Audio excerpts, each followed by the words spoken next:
Good morning, children. Welcome to Narayana Live Classes. Myself, Sanmesh, and today we are discussing Class 8 Physics assignment, which was provided to you on 23rd of June.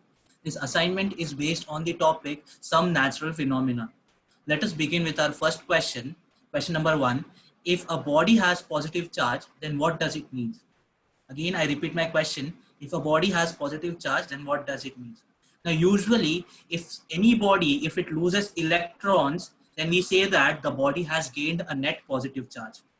Also, if a body has a positive charge, then we say that a body is at higher potential.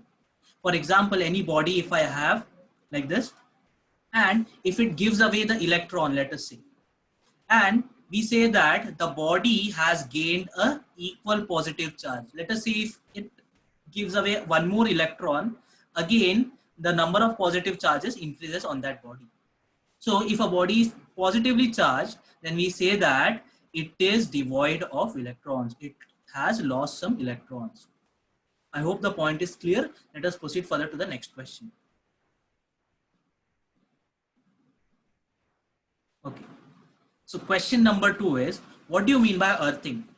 What is the purpose of providing it in the buildings?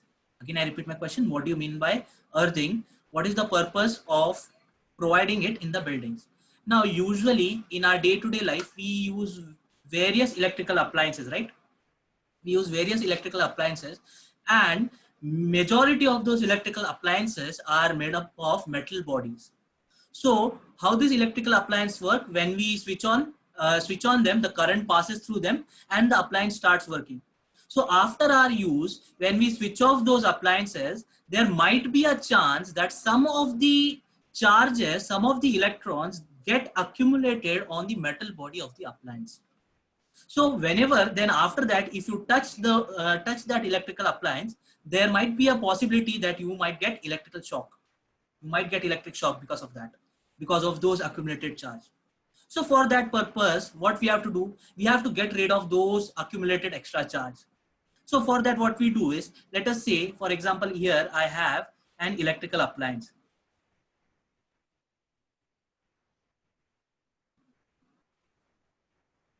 So after the use of this electrical appliance, let us say there are some negatively charged particles are accumulated on this electrical appliance. Okay, it is made up of metal body. So when I touch this electrical appliance, there might be a possibility that these charges, they pass through my hand and I might get electrical shock.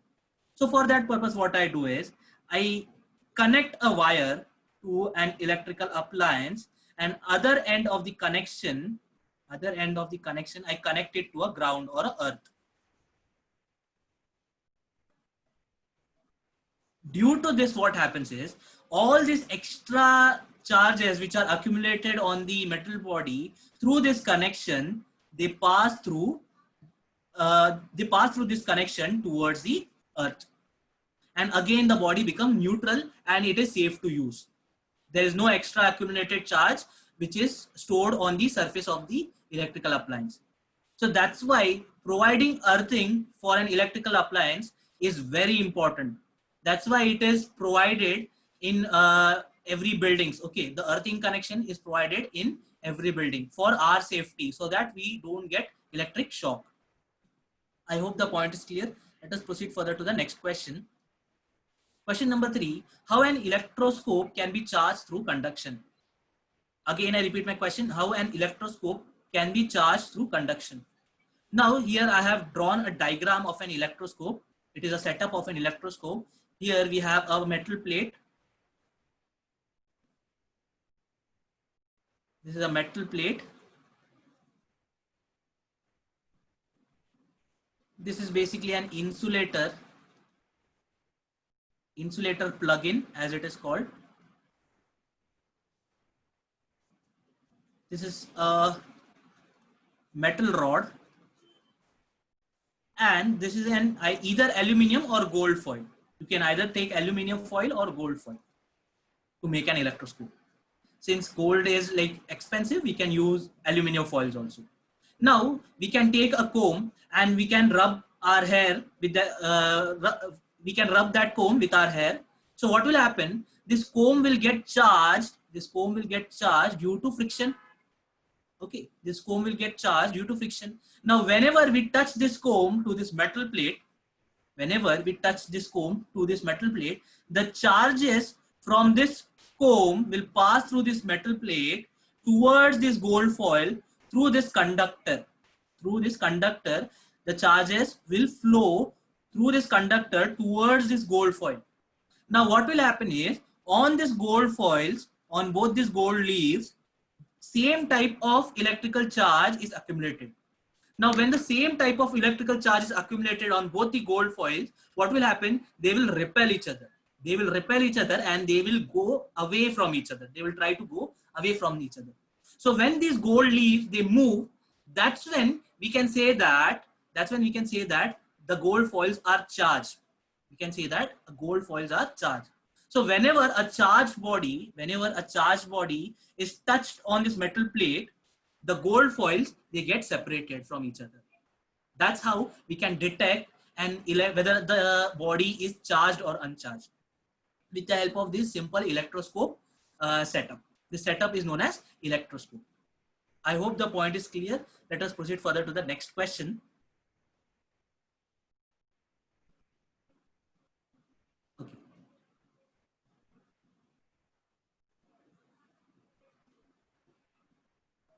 Question number 4 is, what is the nature of charge on the metal cap and on the leaves of the uncharged electroscope when a negatively charged body is brought in contact with its metal cap?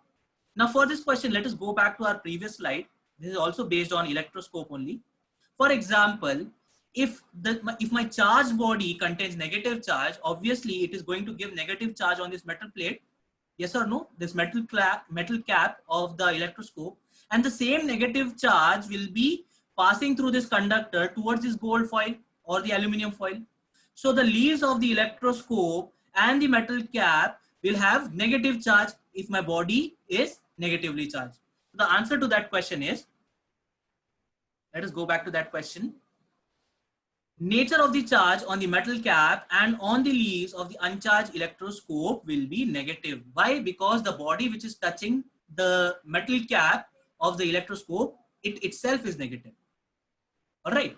I hope the point is clear. Let us proceed further to question number 5.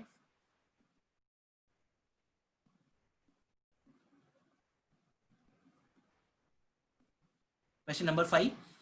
Electrical charge can be transferred from a charged object to another through.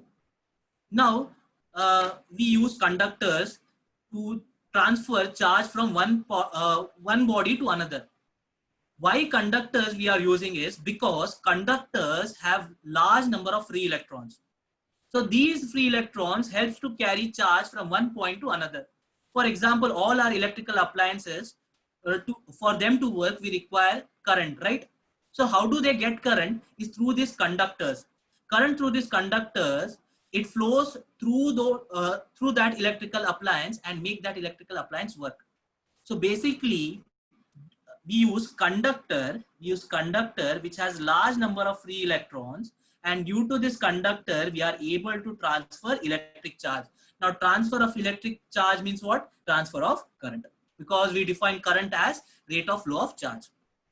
I hope the point is clear. Let us proceed further to the next question. Question number 6. The process of transferring the charge from a charged object to earth is called, just now we saw this process is called as earthing. This process is known as earthing.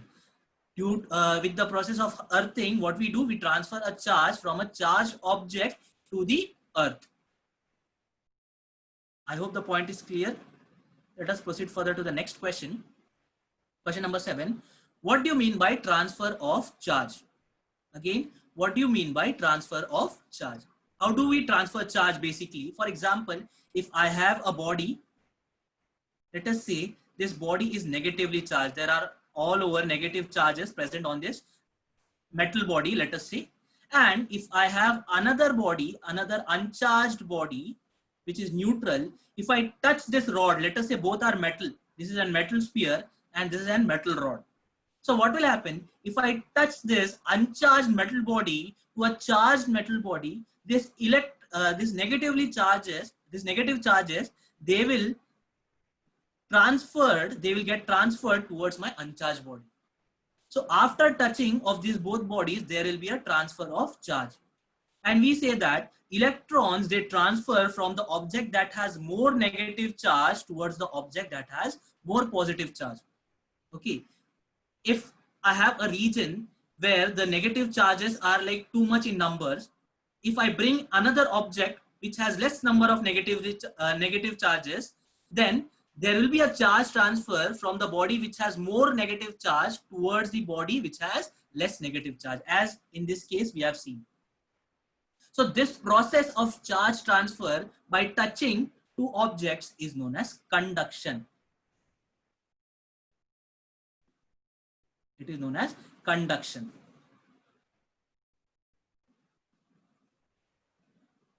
I hope the point is clear.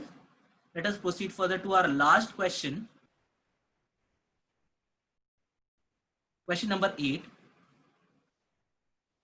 What are the 3 ways charge can be transferred? So what are those 3 ways using which we can transfer the charge? The one method is charging by friction. Okay, one example I can give you is when we comb our hair, the comb gets charged, we say. How can we find out whether the comb is charged or not? We can bring a tiny bits of paper towards the close to the comb, and we'll observe that those tiny bits of paper will get attracted towards the comb. Also, we did this simple fun experiment during our school days. We take a simple plastic scale. Okay, if we rub it on our head and if we bring it close to the small bits of paper, the small bits of paper gets attracted towards that plastic scale. So we say that that plastic scale has acquired charge. Now how that plastic scale is getting charged is due to the friction between that scale and our hair. Due to that friction, there's a charge transfer from our hair to that plastic scale. Another method is by conduction. Just now we have discussed when a charged body is touched with some uncharged body, and if both are conductor, there is a chance that there is a possibility that charges from the charged body will travel to the uncharged body. So when a charged body and an uncharged body, both are, if they are conductor, and if they are touching, there will be a charge transfer from one body to another body. Such process is known as conduction. And the last process is known as induction, using which we can transfer the charges. Now let us try to understand the process of induction in this case. For example, now I have an uncharged body, let us say. All right.